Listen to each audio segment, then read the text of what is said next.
When we read the Bible, we think it's an old book, describing things that happened unnumbered years ago. As I tell you, it's contemporary.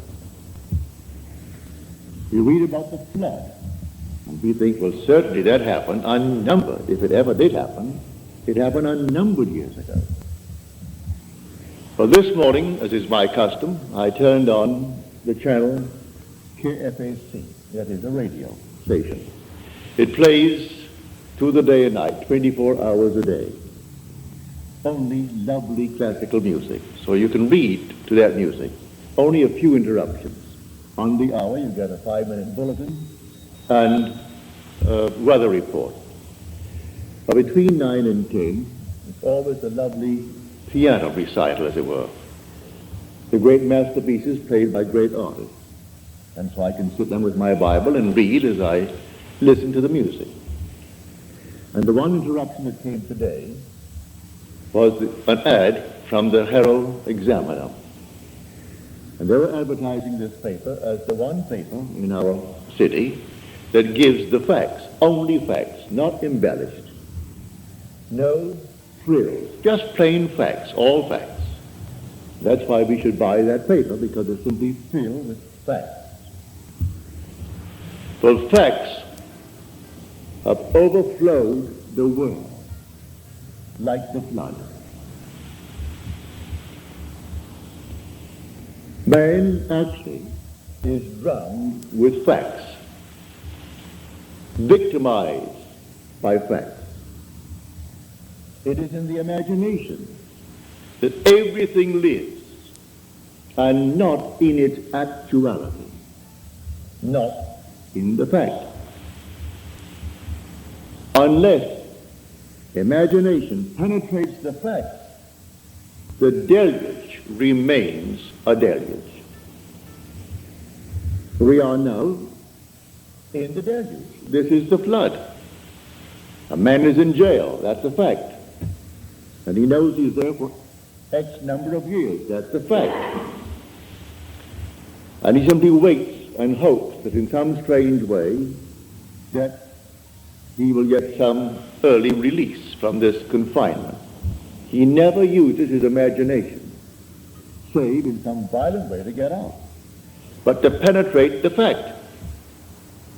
When in March of 1943, by using my imagination to penetrate the fact that I too was in prison in the army, but I didn't want any part of it. And so I simply penetrated the fact and saw myself in New York City in my own apartment with my family.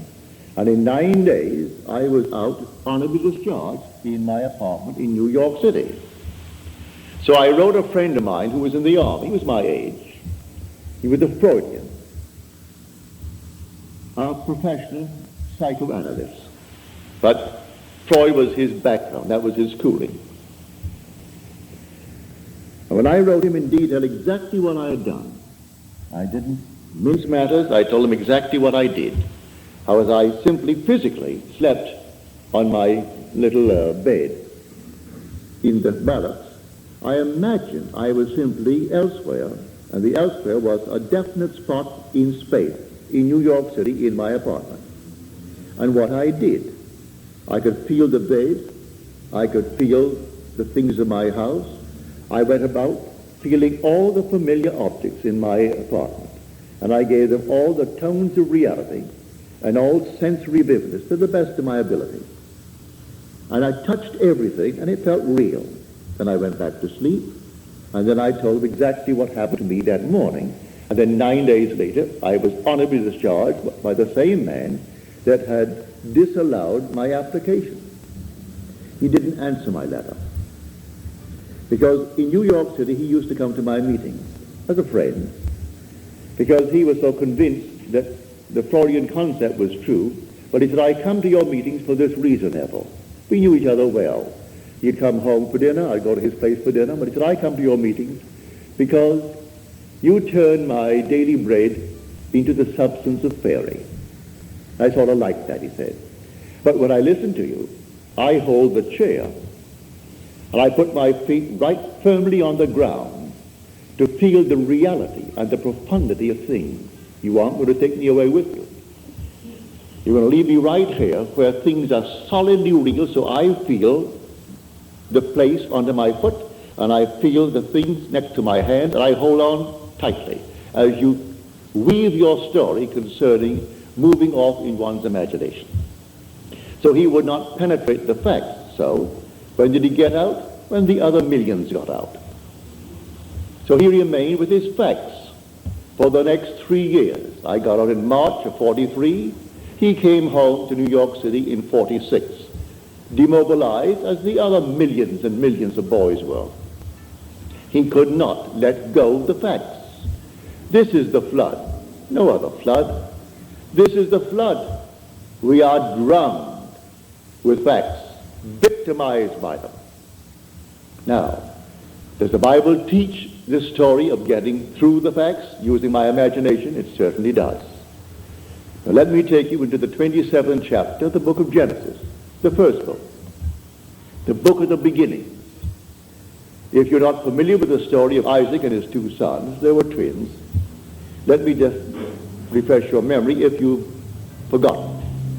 It is said in the story that Isaac had, that is, his wife had the two sons, Rebekah, but he was the father of the two sons, Esau and Jacob. It is said that Esau was a hairy one. He came out first. And then Jacob came out second, and he had no hair.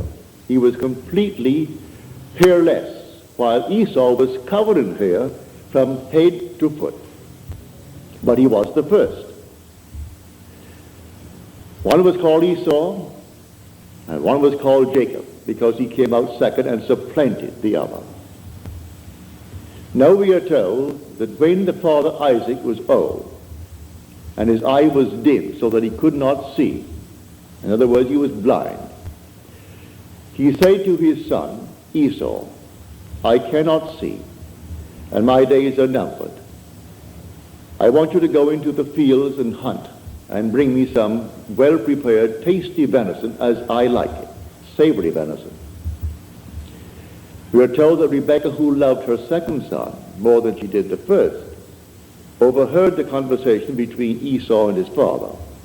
And then because she loved Jacob and wanted Jacob to get the blessing, for the father feels his days are numbered, and he must now give his blessing to one of his sons, and the first one must get it.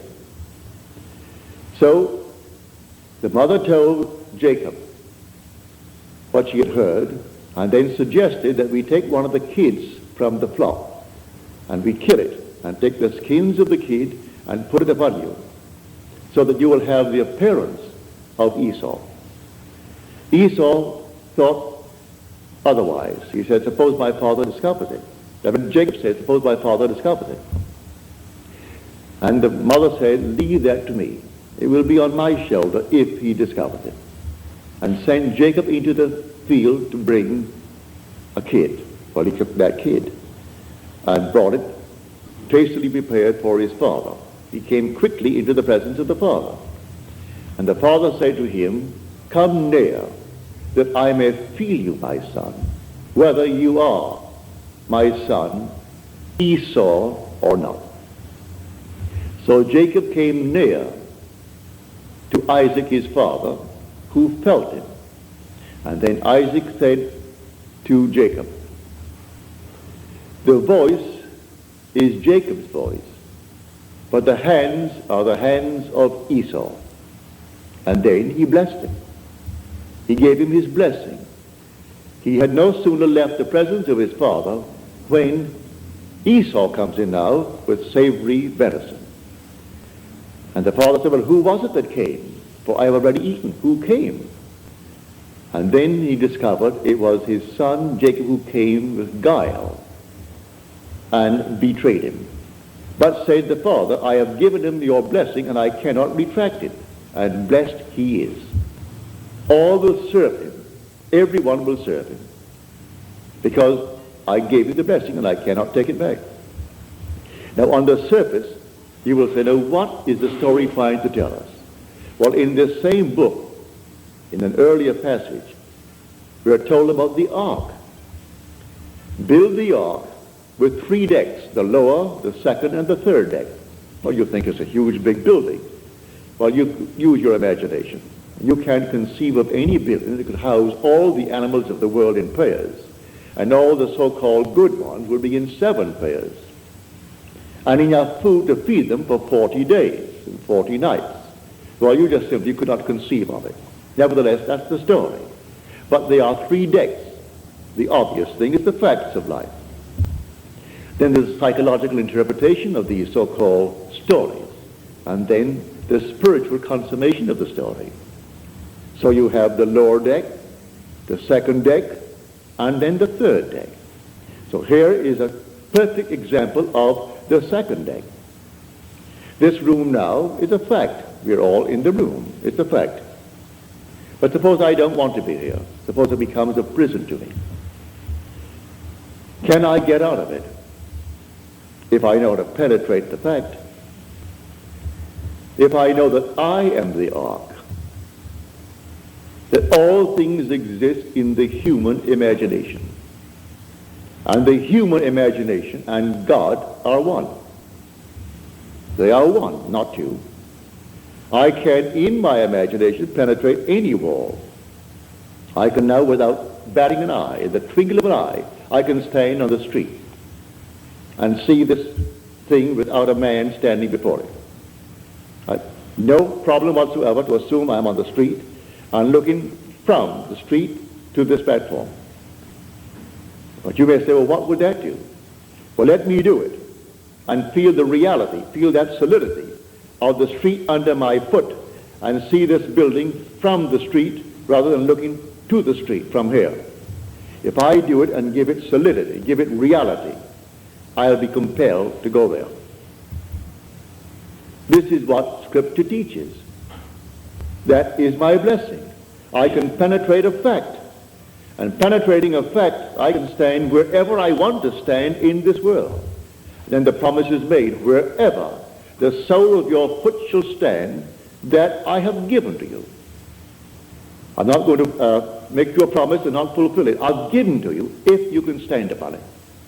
So I actually stood upon my apartment. I actually stood upon that floor. I felt the bed. I felt everything and gave it reality. My friend wouldn't allow himself to sleep in one place and assume that he was sleeping elsewhere, because that is a divided state of mind. He didn't want to become a split personality, and so he wanted to be completely coordinating. Well, he was coordinated, all right, for the next 3 years, all in one little spot in his barracks. And for 3 years he couldn't get out. Because first of all, he wouldn't try it. Because I turned his daily bread into the substance of fairy. And so he did not answer my letter. I've reminded him a few times since. Why didn't you answer the letter? Well, first of all, it didn't make sense. And I don't believe, said he, that really what you did was the sole cause of your discharge. You always question it.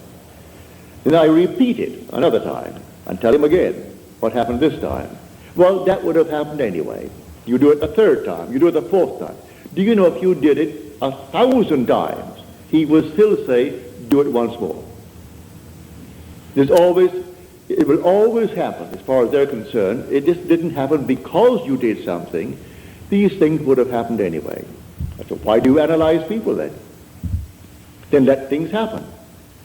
We are not the creatures of circumstances, said a man who bears your name, for his first name is Israel. And Disraeli's name is simply of Israel, Benjamin Disraeli. And he said, man is not the creature of circumstances. Circumstances are the creatures of men. He knew how to create things, all in his imagination. So he said, you bear the name of Israel, but you don't apply the story of Israel. If you only apply it, because these things are taught us in Scripture. Scripture is not secular history. This is contemporary. It didn't happen thousands of years ago. The flood is on. And this is the flood.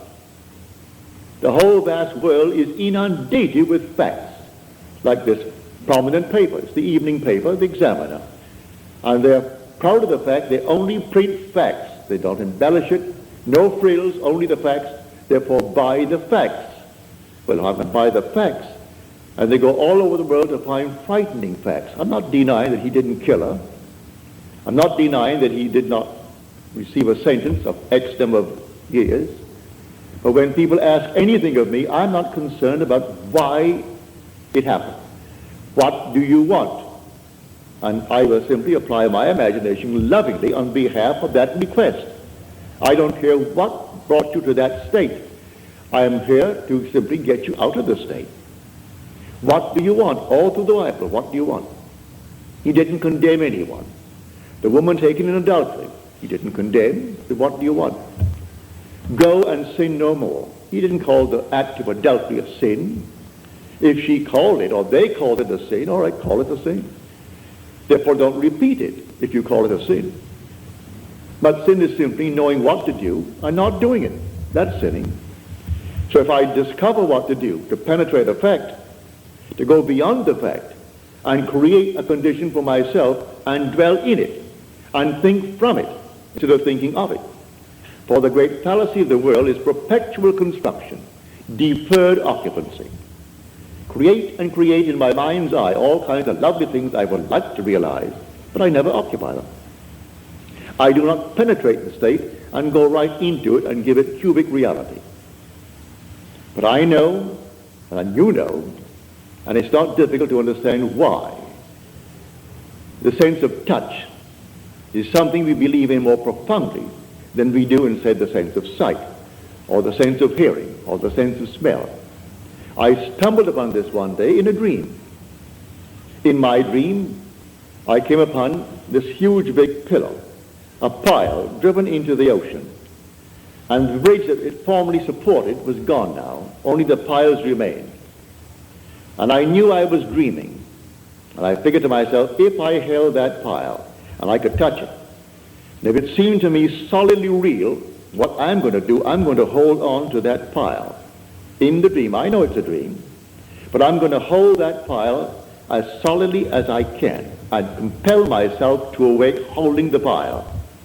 Well, I did. I held the pile with all of my might. And I said, now, Neville, you know you're sleeping. You know that you're dreaming now. Awake. And I awoke in the water. I'm actually holding that pile, and I'm standing up in what formerly I knew to be a dream. It ceased to be a dream. It's real. I'm in a world just as real as this. And here I am holding this enormous pile, and it's in the East Indies, not the West Indies where I was born. It was in the East Indies, a very primitive area. And then some animal came down to the beach, a strange-looking creature. And at that moment, I was panicky. And that moment of shaking emotion, and I woke on my bed in New York City. But I discovered that secret of feeling. So he said, come close, come near, that I may feel you, my son. He heard the voice. He said, your voice is the voice of Jacob. Come near, let me see really if you are Esau. And he did it by feeling.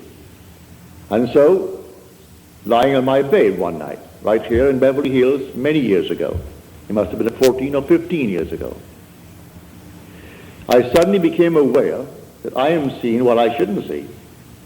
I am looking into the most marvelous interior of a plush hotel. It seemed that way to me. And so consciousness followed vision, and I found myself in the room. But I knew I was on the bed, so I came back to the bed. I'm still seeing the interior of this room, and I went back into that room. I came back again. I must have done it 12 or 20 times. It was fun, going into the room, and the room was just like this, real. Then I came back to the bed. Now, I said, I am now going to explore. Regardless of consequences, I am going to explore. And so I went into the room. It seemed like a room 30 by 20 from the bed. When I entered it with the decision to explore, the room closed upon me and became a third of itself. Say it became 10 by 7. And I found it was a dressing room for a huge big suite, beautifully done, but it wasn't yet occupied. It was there to be occupied, but the room at the moment, that is the suite, was not occupied. And I thought, well, now I'll go through the door. I didn't go through like some gossamer. I opened the door with my hand and I walked right through that door. I was solidly real to myself. Then I walked down the corridor. And the corridor that I walked down was intersected by the main corridor. And all the lights were on. And two ladies were coming down that corridor, the main one. But I knew this thing began as a dream. So I knew, well, all ends run true to origins. Therefore, if the origin is the dream, this is the dream. So I say to the ladies, ladies, this is the dream. This whole vast world is a dream. And then they were afraid of me. Who wouldn't be afraid if a man suddenly appears on a place in your, I would say, walking, and tells you this whole vast world is a dream? You would think he's nuts, he's insane. And so they thought I was insane, and they got just as far as they could from me, and walked right next to the wall, duck style, one behind the other, and looking at me very suspiciously. Then I saw this object hanging from space, and it reminded me of a similar object I had seen in a friend's home in North Hollywood. So I said to them, look, see this? And I held it, and to my surprise, it isn't gossamer. This is not an after image. This is not a memory image. This is real. The thing is solid. Well, I held it, and by this time they were way down. They took one great look as they looked back at me, and then darted into the main room. And here I am standing alone, holding on to this thing. I said to myself, Neville, you know this is a dream. The origin is a dream. The end is a dream. Come on, wake up. I closed my eyes to the obvious, and I held this thing here, and I couldn't. I opened my eyes again. I'm still standing there. But how am I going to get back to my room in Beverly Hills? I didn't know what. There was no place I could go to take me back there. But I remembered, feeling is the secret. I'm holding this here now, and it's real. It's solid. I'm solid. They saw me. They heard my voice. And I walked on, and every step was solidly real as walking on here now. So I imagined that my head was on a pillow. When I could feel a pillow under my head while I'm standing, I suddenly felt myself in a horizontal position. And my head is on a pillow. And then, all of a sudden, I could feel that pillow. But I was cataleptic. I couldn't open my eyes. I couldn't move a hand. Couldn't move a finger. And here I am, a living being in a dead body. So I said to myself, well, they'll find the body tomorrow morning, and they've got to cut it up because I'm insured for a little bit. And to prove that nobody took my life, they have to cut it up to find out why he died. Always have to ask that question. And they'll give it the name. If they can't find it, they're going to give it a name anyway. So here I am, couldn't open my eyes, couldn't move my hand. In about 15, 20 seconds, it would seem much longer than that, my little finger, I could move it. And then I could move my hand a bit. Still couldn't open my eyes. And we were sleeping in a double bed. So I pushed my hand out, my left hand, and I could feel the warmth of my wife's body. Pardon me. At that, I knew I was back on my bed. In another 15 or 20 seconds, I could, with great effort, open the lids of my eyes, and here came all the familiar objects on the walls, on the bureau, and everything returned to consciousness. Now, I stepped into a world just as real as this. I am telling you, there are worlds within worlds within worlds, and they're all here right now. Just like turning on a radio, and you turn it ever so slightly, and you have a new wavelength and a new station coming in, bringing something entirely different, and they're not interfering with each other.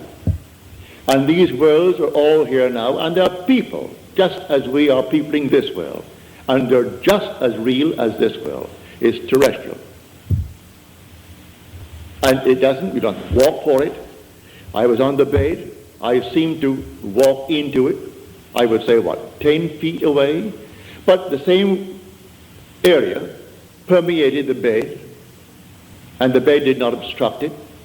And that world into which I stepped did not obstruct the house that I lived in Beverly Hills. It's all here, the whole vast world. Worlds within worlds within worlds. So I tell you facts or the flood. That's the deluge. There was no other kind of flood.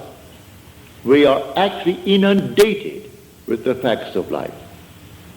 And these facts, we change them every day. Today, this is the cause of so-and-so. Tomorrow, that's not so. It's another cause we found. And then the next day, another cause. But while we haven't found the next cause, we believe that to be the fact. And we worship the facts. So I tell you, all things are in the human imagination. Man is all imagination. And God is man. And exists in us, and we in him. The eternal body of man is the imagination. And that is God himself. There is no other God. It's all your own wonderful human imagination. And the one thing the whole vast world aches for is the awakening of the imagination. And when it comes with the birth of the promised child, which sets a man free from the horrors of this world we call the world of nature. For nature is simply that principle on which depends the sameness of forms in transmitted life. And so the thing goes over and over. Haven't you observed a year that at a certain time of the year money is tight? All of a sudden it flows, and then at a certain time of the year it's tight. Why? It's a habit. It's a transmitted state. You fix that fact in your mind's eye, and if you got $50,000 today, and say it's the month of December when it's always tight, you're going to loan the money out or give it away before December comes by. So when it comes by, you're going to be tight again. It's a peculiar, I would say, slavery, this thing called nature, in the sameness of forms in transmitted life. Now, you can penetrate the fact and break it. And that's what we're here to teach. I come not to abolish the law and the prophets. I come not to abolish them, but to fulfill them and tell you the real law. It's not washing your hands before meals, although that's a very nice, clean thing to do. It's not giving certain diets, doing this, that, and the other. He explains that the entire law is psychological. He takes one of the commandments, which is the graphic one, to show you how everything must be interpreted psychologically. He said, you have heard it said of old, you shall not commit adultery. But I say unto you, any man who looks lustfully upon a woman has already committed the act in his heart with her. But what man hasn't? What man has not violated that? So he tells you the whole thing is a psychological thing. You can't restrain the impulse because you may restrain it based upon 1,000 different reasons.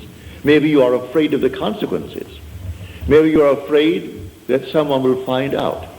Maybe you're afraid of this, that, and the other. But the impulse was there, and he tells you the impulse was the act. Well, if the impulse was the act, then creative acts are imaginal. For it was an imaginal act.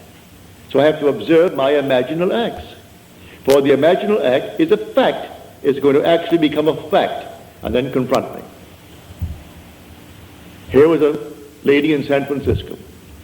He said, my brother, and she said to me, I think he's innocent, but I do not know the facts of the case. But he was given 6 months at hard labor. He was in the army. And I don't think my brother should get 6 months hard labor in the army. I said, you want him out? He said, certainly I do. I said, I'll tell you what, that you may try it, so you can give all praise to yourself and not to me. You do it. But what must I do? Well, if he was out, would he come home? Oh, yes, he'd come straight to my place. All right. And if he came to your place, what would you do? Well, she said, I would throw my arms around him and kiss him. Feel him.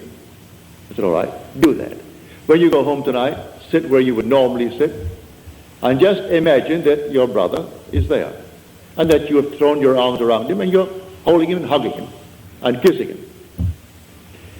The next Sunday morning, in my meeting in San Francisco, that woman could rise and tell this story. She said, I went home, and I imagine I heard the doorbell ring, and the doorbell is downstairs. I have to run down one flight of stairs to answer that door. So I heard it ring, and I ran downstairs, and I flung the doors open, and here stood my brother. I went back upstairs. There was no brother, but I did it so vividly, it was almost like a disappointment that I didn't actually see him standing there. But it seemed so real to me. Well, a few days later, she's sitting upstairs, and the doorbell rings.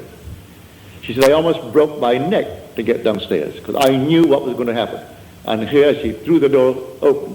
Here is her brother. And she stood up in the audience and told that story to the 1,000 who were present that Sunday morning. And they all saw. No one, I presume, would go and verify it. I trusted her implicitly. If she lied to me, well, then it's entirely up to her. But I'm convinced the whole thing was true. I don't check you. I believe you when you tell me that it happened. But the thing is to practice. We are the operant power. And the flood is on. Let no one tell you the flood is over. And the flood is deeper and deeper because we're more and more inclined for facts. We want the facts of life. You want the facts? Well, you make the prison walls all the thicker. But learn how to penetrate the facts. And as you penetrate the fact, you must go to a certain objective beyond the fact. What do you want now? Well, then you go into the state of the wish fulfilled. What state? The state you decide. You determine what you want in this world, and you go right into that state. And then ignore the facts. Suppose the facts now still denies what you did. It doesn't matter. Let the facts remain. They'll dissolve. They'll all dissolve because you're going to remain faithful, and you'll occupy the state. No longer are you going to construct it and not occupy it. You're going to occupy the state. And as you occupy the state, it's going to work. You can do that with a job. A friend of mine in New York City, he came from out west. He was an engineer. And he said, Neville, I want more money and I want more responsibility. I want to work for a certain firm. I said, do you know where they are? He said, yes, on Madison Avenue. They do international work. They build bridges, they build dams, they build things all over the world. And I would like a job that would send me away because I would get 3 times the salary. I said, well, I'll go to the place and see where you would sit if you got the job there. Before they send you off, you'll work in the Home Office first, wouldn't you? I think so. Well, go up there and just take a good look. He walked into the place, picked out the desk, picked out the place, and then he assumed when he got back home, he was seated at that desk. And that was his job, and he named the sum of money, which was a considerable sum of money. He and his wife and daughter used to come to my meetings. Within a month, he was in that job, and within 2 weeks, he was on his way to the Near East, building bridges. Unfortunately, in a way, he did not live very long. He was a young man, but in about 3 years, he was gone. Heart attack, he was gone. But then he would have gone anyway, whether he was here or there. For we come on time and we go on time. But at least before he departed this world, he found the principle, which he will carry with him into the next world. For there is no death. He is restored to life in a world just like this, clothed in a body just like his, only young. Young as he was then, he'll be younger. But he has at least the memory of what he did to get what he wanted, and it worked. And so now he goes with the principle in his mind's eye. So when you tell me that your dreams, and that you in your dreams are applying this principle, like the lady tonight, she is here, she told me her dream. I asked her to write it out for me. But right in the dream, she's actually discussing with others this principle of imagining and how you imagine a certain state and you produce into this world. And that there's nothing in this world that dies. All things are restored to life. And she's carrying on this conversation in her dream. Well, to me, that's most flattering and very thrilling. When you can carry it beyond into what the world would tell you is a state where you're not in control of vision, that you are simply the slave of vision rather than its master. You don't direct it, you simply follow it. Well, she didn't follow it, she directed vision. And when you get to the point that you can direct in what they call a state called dream, where you are not supposed to be in control, you're simply the victim of your vision. But she is not the victim of her vision, she actually controlled the vision. And so the day will come, it's inevitable. We all take off the garment. But I tell you that you're going to find yourself completely restored, instantly. Not waiting for anything, instantly restored. In a terrestrial world, with problems that you have here, but you'll know how to solve them. You will solve the problems because you know the principle. So the flood is on. The whole Bible from beginning to end is contemporary. Jesus is not something that died. He is something that lives within man. He is dwelling in man. God himself came and comes into human history in the person of Jesus, in you, in me, in everyone in the world. And the day will come, you'll know it. And you are the Lord Jesus. But asleep to what you are. The day will come, you'll be completely awake to the fact that you are the Father. And then you'll know. I've been asked, why do you express it all the time? It's important, it's so important about the Father. It's the most important part of Scripture. The most important part of Scripture. Well, I can have all the power in the world and yet not know I'm God.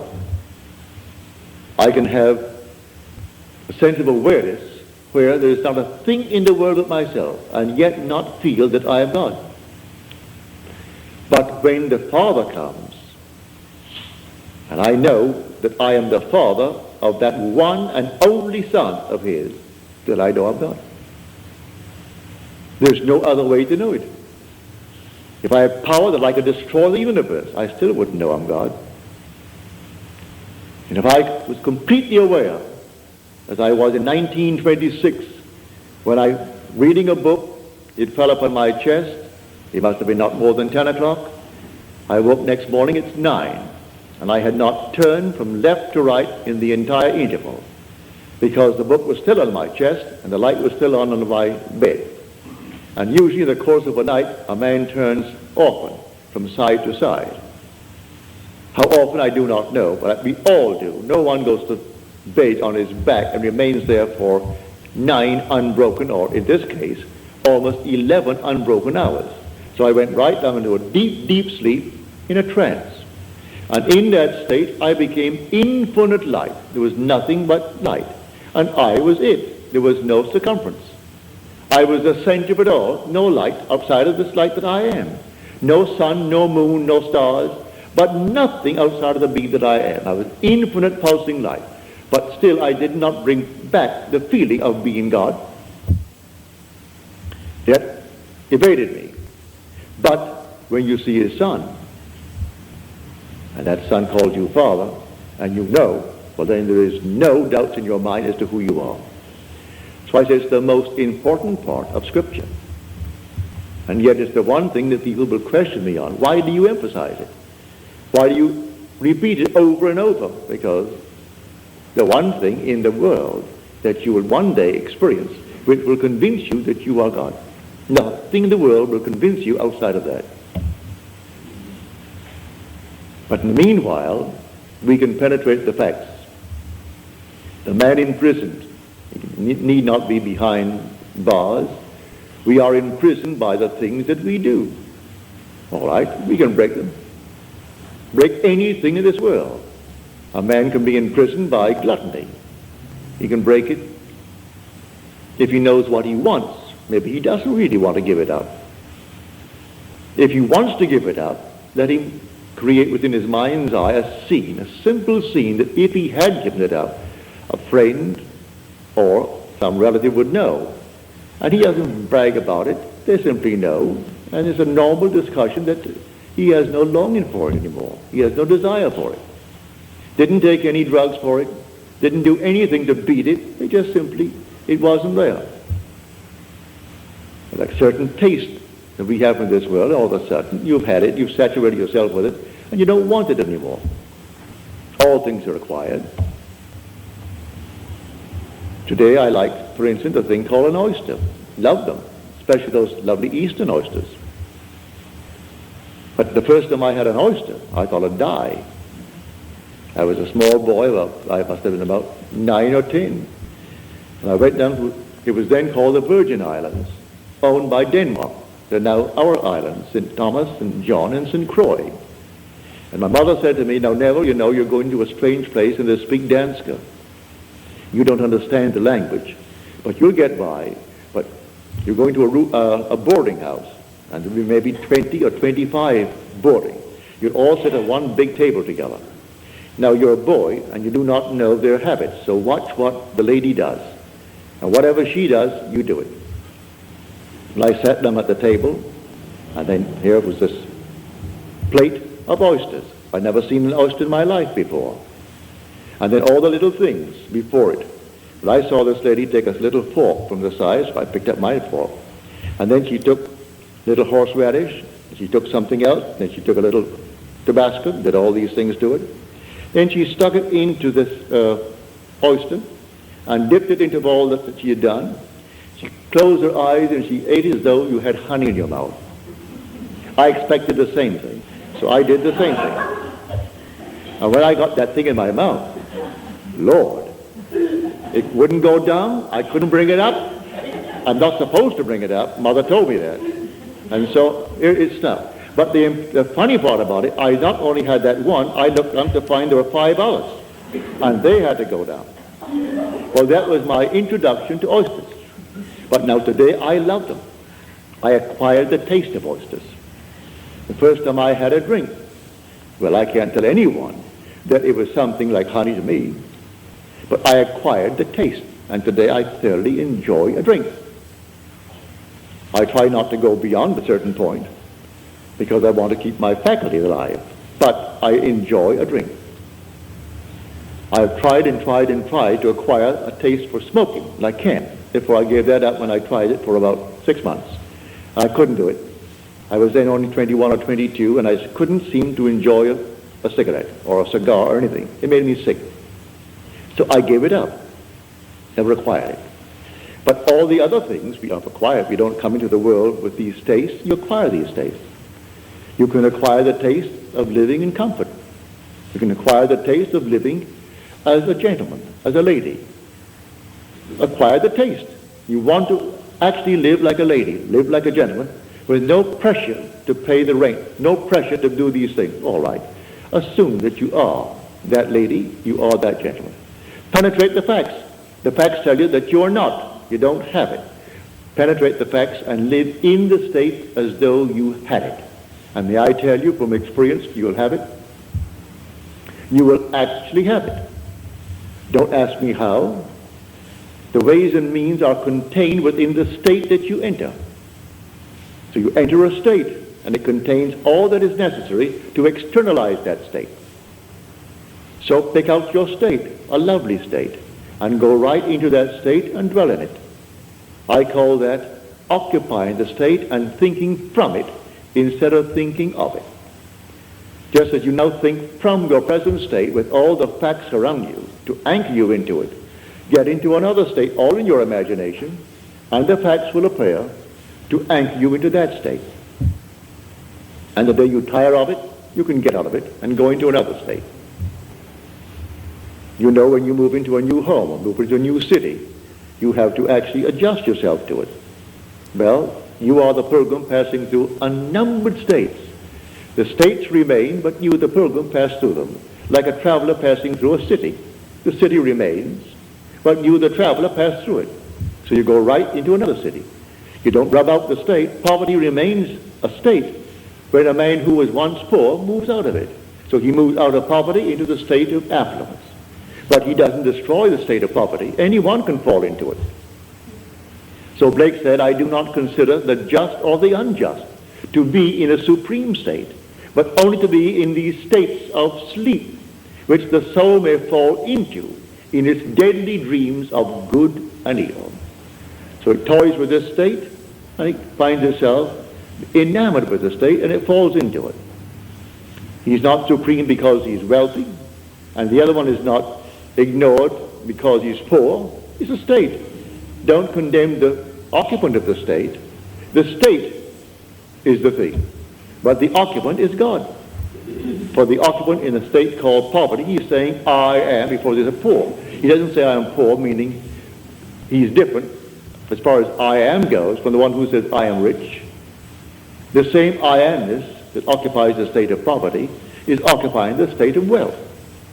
And so you can go into any state, and being in the state is God. And you wear these states as you wear clothes. But you must be consistent and actually believe it. First of all, as you're told in that 6th chapter of John, we believed and have come to know that thou art the Holy One of God. First, faith that ventures on a possibility. And then something more sure than faith, something steadier than faith, personal experience. You venture. That's faith. I will actually believe you now.